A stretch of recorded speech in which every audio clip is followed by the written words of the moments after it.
Boas, sejam bem-vindos a mais uma Opinião Libertária. A Opinião Libertária de hoje é sobre uma viagem no tempo, o mundo há 100 anos atrás. Portanto, há 100 anos atrás, a gente estávamos em 1922. Em 1922 estávamos a passar o após-guerra, a Primeira Guerra Mundial, que foi de 1914 a 1918. Mas o ponto em si que eu realmente não quero tratar não é a guerra em si, mas sim a parte económica. Quero retratar a hiperinflação do marco alemão, a hiperinflação da Alemanha. Portanto, estamos a passar 100 anos, ao fim de 100 anos da hiperinflação da Alemanha, que teve um grande impacto na economia global, e agora vivemos outra vez uma nova inflação, o medo, a ameaça de uma nova hiperinflação. Portanto, a hiperinflação da Alemanha começou quando? Em 1914. Em 1914.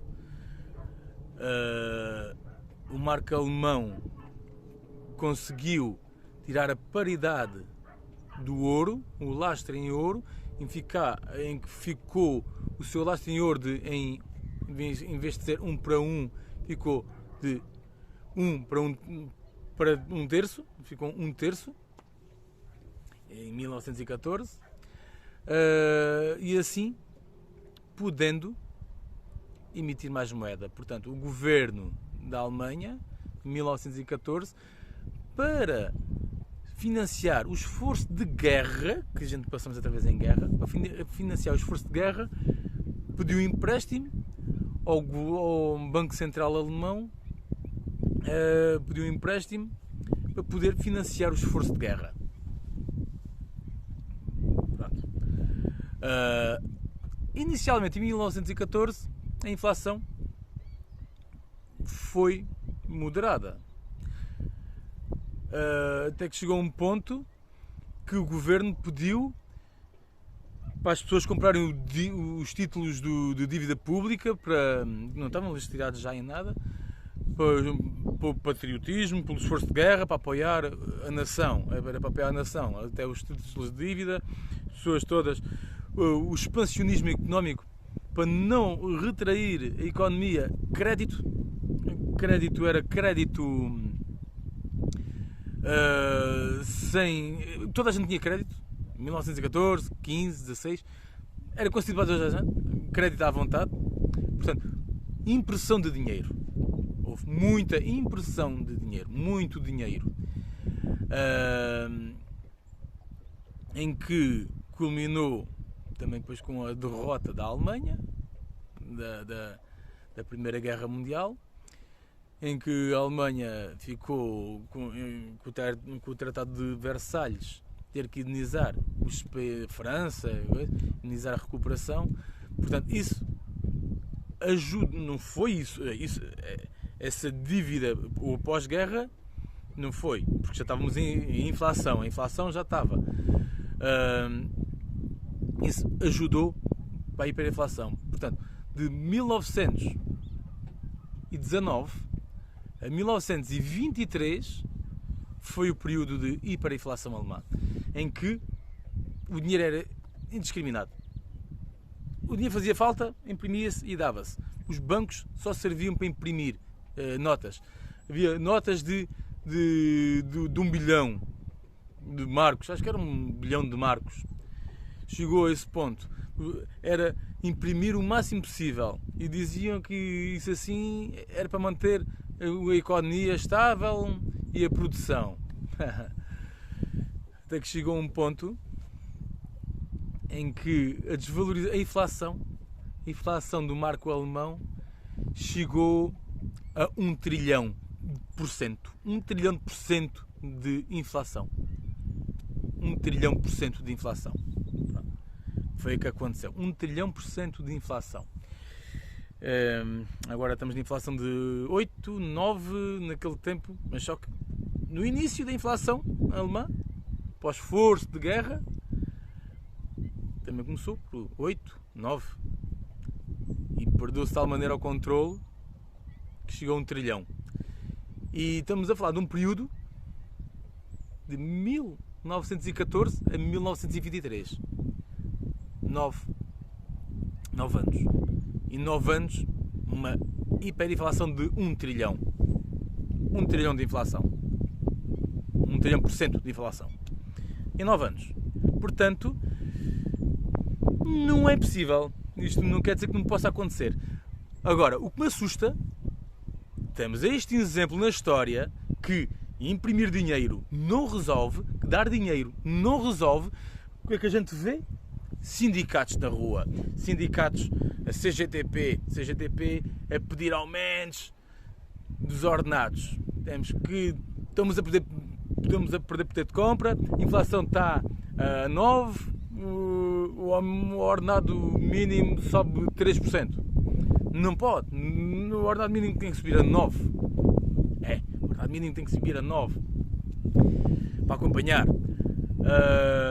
Portanto, marchas na rua a pedir aumentos, placares publicitários nas estradas do PCP, do Bloco de Esquerda, a pedir aumentos salariais, a pedir mais aumentos de reformas e de pensões, aumentar. E os socialistas da direita, que também são todos socialistas, não, menos impostos. Mais poder de compra, mais dinheiro para a população. A população precisa de dinheiro, mais dinheiro. Portanto, a receita é a mesma. Um lado corta, do outro lado dá e aumenta. Tem que aumentar a receita para poder dar. Vai dar tudo ao mesmo. O socialismo é tudo o mesmo. O socialismo tem que ver que é a lei de escassez. É de escassez. Isto é para tudo.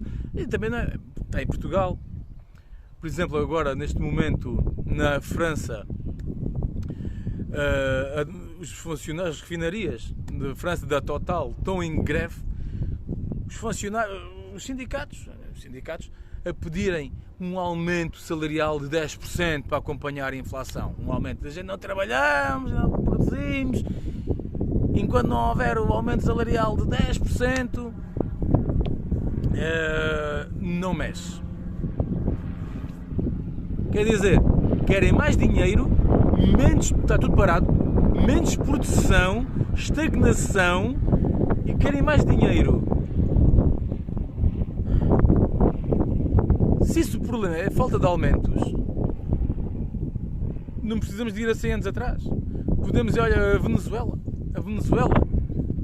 em que se deu tanto dinheiro, seguiu-se essas políticas de tal maneira, a Venezuela, na década de 90, era um dos países mais ricos, a moeda era das moedas mais fortes, era o país mais rico da América Latina, a Venezuela, e hoje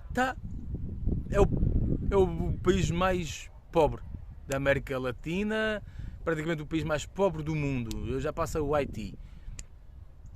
O Haiti já passou. Portanto, a Argentina, se isso é falta de aumentos, a Argentina fez um aumento de uma tacada só, o aumento do ordenado mínimo de 64% ou 65%, 60 e tal por cento, logo, uma vez só. Eles estão a pedir 10, o outro vai logo 60%. Portanto, o que é que aconteceu à Argentina? Como é que está a inflação na Argentina? Como é que está o câmbio, a moeda da Argentina, do peso argentino? Como é que está? Como é que está a economia lá? Como é que está a população na Argentina? Não é dar dinheiro. O problema não é falta de dinheiro. A inflação, metam isso na cabeça. Não é falta de dinheiro. É como lei de mercado. É a lei da escassez. Da escassez. Por exemplo, porque é que o ouro é valioso? Porque é escasso. Não há assim tanto ouro como tudo isso. Porque é que o diamante ainda vale mais que o ouro? Porque ainda é mais escasso ainda. Há menos diamantes. Porque é que A Mona Lisa é cara? É único. Porquê que as coleções dos carros antigos, os selos, as coisas do passado, históricas, que são os colecionáveis, porquê que todos os colecionáveis são valiosos? Porque são escassos e há procura por aquela escassez. É escasso.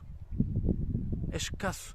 Porquê é que a areia da praia não tem o mesmo valor do ouro? Ou porquê é que a areia da praia não vale tanto como um diamante? Ou porquê é que o ar que a gente agora estou aqui a respirar não tem que o pagar? Porque o ar, neste momento, não é escasso. Há muito ar. Toda a gente ainda pode respirar. Ainda dá para respirar. Mas agora, por exemplo, se houver aí bombas nucleares, o ar bom para se respirar vai se tornar escasso. Até esse próprio ar e o próprio sítio para se estar, terreno bom, uma terra que era mais barata, né? uma bomba nuclear, a terra que está contaminada não vale nada. Uma terra que não esteja contaminada vale ouro, porque há menos terra boa. Portanto, isto vale com tudo, até com a mão de obra. Se houver muitos profissionais numa dada profissão, muitos profissionais sobre a procura que subejam, o que é que acontece? Nem o mercado consegue absorver, torna-se uma mão de obra barata. Se for uma mão de obra escassa, que haja procura, aqueles profissionais são mais cobiçados, são mais disputados, aquela mão de obra vale mais. E o dinheiro está aí dentro da mesma métrica. Se vamos pôr muito dinheiro, vamos fazer mais dinheiro, dar dinheiro, como a Alemanha está a imprimir para ajudar, agora na inflação, a criar moeda para a inflação, o Banco Central está a gerar mais para a inflação, para combater a inflação, para ajudar as empresas e não sei o quê. Essa ajuda só vai criar inflação e a inflação vai corroer todas as poupanças das pessoas. Toda a gente que tenha uma poupança vai perder essa poupança. Vamos estar... A moeda deixa de ter valor porque não é escasso. O dinheiro é lixo. O dinheiro já foi lixo em vários momentos da história. O dinheiro foi lixo na Argentina. Ainda não chegou ao ponto de lixo na Argentina. Mas o dinheiro já chegou lixo à Venezuela.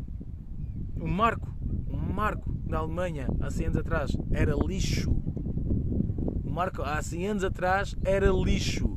E com estas políticas exatamente iguais, estamos a traçar exatamente o mesmo caminho do que a Alemanha traçou e está a traçar após 100 anos. Exatamente o mesmo caminho. É o caminho que a gente estamos a traçar. E toda a gente pede administrações, dinheiro, toda a gente está a chorar. Só 125 euros, só está a dar 125 euros. O António Costa só dá 125 euros à pessoa. Olha, lixe-se os 125 euros. É o que acontece, é o que ele diz. É o que as pessoas dizem. Só que não, esse dinheiro vai gerar mais inflação. Isso até torna-se pouco, não tem assim muito impacto. Mas mais dinheiro é inflação. Esta inflação, a economia em 1918 já não estava boa, já estava tudo um pouco bolhado.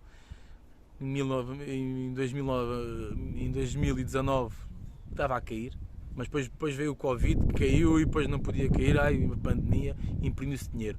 Portanto, o que é que aconteceu com a pandemia? O que aconteceu com a pandemia foi: ficas em casa e dou-te dinheiro, não precisas de produzir. Aumentou-se a escassez. E as pessoas com o dinheiro na mão para comprar. O mercado desabastecido. Cadeias produtivas quebradas. Foi o que aconteceu. E estamos a pagar por isso. E a economia estava já a sufocar. Veio a guerra. A guerra começou em 2014. Mas pronto, agora de facto veio a guerra, veio as sanções da União Europeia, trocas foram proibidas e agora com essas trocas proibidas a Europa não tem os bens escassos que precisava e agora estamos a pagar essa fatura, estamos a pagar pelos bens escassos muito mais caros, porque a Europa restringiu o seu mercado. Restringiu. Aquele cliente não quer, agora só tenho estes clientes. E era o cliente mais eficiente, que era a Rússia, que estava ali ao lado com o gás, e coisa, já estavam os pipelines feitos, já estava tudo feito. Era só abrir as torneiras e já estava. Não, agora vem a dos Estados Unidos, boa para os Estados Unidos, nem tanto, mas boa para os Estados Unidos, aumenta lá a escassez, boa para os Estados Unidos e vem da Austrália, gás da Austrália, portanto, boa. Também há devido da Argélia, que a Argélia está em guerra, está em guerra, mas pronto, não é isso que eu quero falar agora. Isso não se fala porque a Argélia, não é a Argélia, olha, já não me lembro do nome do país, risca. Portanto, inflação, já disse N vezes, é o desequilíbrio do mercado. O mercado é bens e produtos sobre a massa monetária. E o que acontece com a inflação? Os bens e produtos estão em escassez em relação à massa monetária, que é muita mais massa monetária do que produtos. Agora, se isto desse para a impressora do Banco Central imprimir dinheiro como pudesse imprimir carros e casas, imprimir tudo assim, pronto, não havia escassez de mercado. Era imprimir, se desse para imprimir um outro planeta ao lado, se desse para imprimir mais bens infinitos, podia imprimir dinheiro infinito porque era tudo infinito, toda a gente tinha tudo, mas as coisas são escassas, têm que ser processadas, têm que ser trabalhadas, não, bens escassos têm valor. Portanto, como é que a Alemanha saiu da hiperinflação? Largando a moeda e foi para o escambo, trocas. Quem tinha batatas trocava por cebolas e trocavam no escambo, porque os bens é o que tinham valor, eram os bens, não era o dinheiro, porque o dinheiro já ninguém o queria. Mas pronto, pensem bem, ter logo dinheiro ali na mão, ei, já tenho mais, ei, já ganho 2.000, com aqueles 2.000, com a inflação, com aqueles 2.000, for preciso pode fazer menos do que com 500. É o que acontece. Então vá, há força nisso.